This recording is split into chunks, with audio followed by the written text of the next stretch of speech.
हमारी कूटनीति इस तरह विफल हो चुकी है कि जिस पाकिस्तान को हमने दरकिनार कर दिया था, और यह बहुत बड़ा हमारी फॉरेन पॉलिसी का 2014 के पहले अचीवमेंट था कि हमने पाकिस्तान को अलग थलग कर कर आतंकी मुल्क की तरह ट्रीट करना शुरू कर दिया था, और दुनिया भी पाकिस्तान को उसी नजर से देखती थी। हमारी सेना के शूरवीरों ने, हमारी सेना के शौर्य और पराक्रम ने पाकिस्तान को धूल चटा दी, लेकिन एकदम से सीज फायर करके ट्रंप के सामने सरेंडर कर कर मोदी जी की विफल नीति ने आज पाकिस्तान को हीरो बना दिया, और वो दुनिया भर में धड़ल्ले से घूम रहा है। असलियत यह है कि आप IMF के $3 बिलियन से ज्यादा की एड को ना रुकवा पाए और ना एक भी मुल्क को अपने साथ इसके विरोध में खड़ा कर पाए। 1 जून को मोदी जी ADB के प्रमुख से मिलते हैं, 3 जून को ADB $800 मिलियन पाकिस्तान को दे देता है।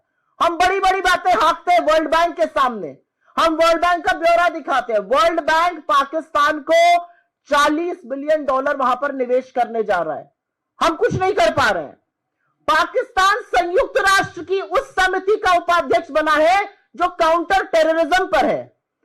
आतंकवाद के विरोध में जो समिति बनी है उसमें आतंकी मुल्क पाकिस्तान उपाध्यक्ष बना है, और हम कुछ नहीं कर पा रहे हैं। बिल्ली अब दूध की रखवाली करने जा रही है, लेकिन हम चुप हैं, हम कुछ नहीं कर पा रहे हैं।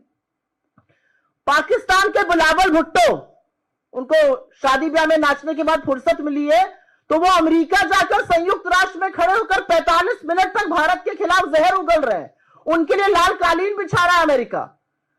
तो सवाल इस बात का है कि जब 27 तारीख को हमारा डेलीगेशन कुवैत पहुंचता है और वहां पर अपना पक्ष रखता है, तो कुवैत 28 तारीख को पाकिस्तान पर 19 साल के लगे वीजा प्रतिबंध को क्यों हटा देता है, और आज बड़े बड़े देश पाकिस्तान के साथ खड़े हुए उनके खेमे में क्यों नजर आ रहे हैं। असलियत यह है कि रूस ने हमारे बारे में अभी तक एक भी बोल्ड वक्तव्य नहीं दिया। असलियत यह है कि पाकिस्तान दुनिया भर में जा रहा है, उसको लाल कालीन, एक रेड कारपेट वेलकम मिल रहा है। वो पाकिस्तान जो अलग थलग पड़ा था आज मेन स्ट्रीम में आ गया है। असलियत यह है कि अमेरिकी राष्ट्रपति पाकिस्तान के नेता को भी महान बता रहे हैं, उस आतंकी मुल्क के नेता को जहां पर हाफिज सईद, जहां पर मसूद अजहर, जहां पर दाऊद इब्राहिम, जहां पर उनका उसामा बिन लादेन मिला था, वो आज महान देश हो गया है। और पाकिस्तान और हिंदुस्तान का नाम एक ही सांस में ले रहे हैं, हमारे समकक्ष लाके हमारी बराबरी में लाकर खड़ा कर रहे हैं। हम उस पर कोई प्रतिकार नहीं कर पा रहे हैं। हमारा सबसे बड़ा फॉरेन पॉलिसी का यह क्लेम था 2014 के पहले कि हमने हाइफनेट कर दिया था, हिंदुस्तान और पाकिस्तान का नाम कोई एक साथ ले ही नहीं सकता था। आज वो डिहाइफनेशन हो चुका है। अमेरिका टर्की से $300 मिलियन की डील कर रहा है, वो टर्की जो पाकिस्तान को हमारे खिलाफ असलहे दे रहा था। हम कुछ नहीं कर पा रहे, हमारी विदेश नीति बिल्कुल चुप बैठी है। हमारा सदाबहार मित्र ऑल वेदर एलाय रूस हमारे बारे में तो कोई ठोस वक्तव्य नहीं दे रहा है, न पाकिस्तान की निंदा कर रहा है, बल्कि पाकिस्तान से $2.5 बिलियन की एक डील करके उनके पावर प्लांट्स को रेजरेक्ट करने जा रहा है। और चीन के बारे में तो क्या ही कहा जाए, वो तो पाकिस्तान का ऐसा हम प्याला हम निवाला हुआ पड़ा, और इसके बारे में चेतावनी सबसे पहले नेता विपक्ष राहुल गांधी जी ने सालों पहले देश के सदन में दी थी कि पाकिस्तान और चीन को एक साथ आने से किसी भी कीमत पर रोकना है, यह घातक होगा। हमारी विदेश नीति का एक और कीर्तिमान है जिसका मैंने जिक्र किया था अभी थोड़ी देर पहले। कनाडा जैसा देश हमें G7 का इनवाइट नहीं भेजता है।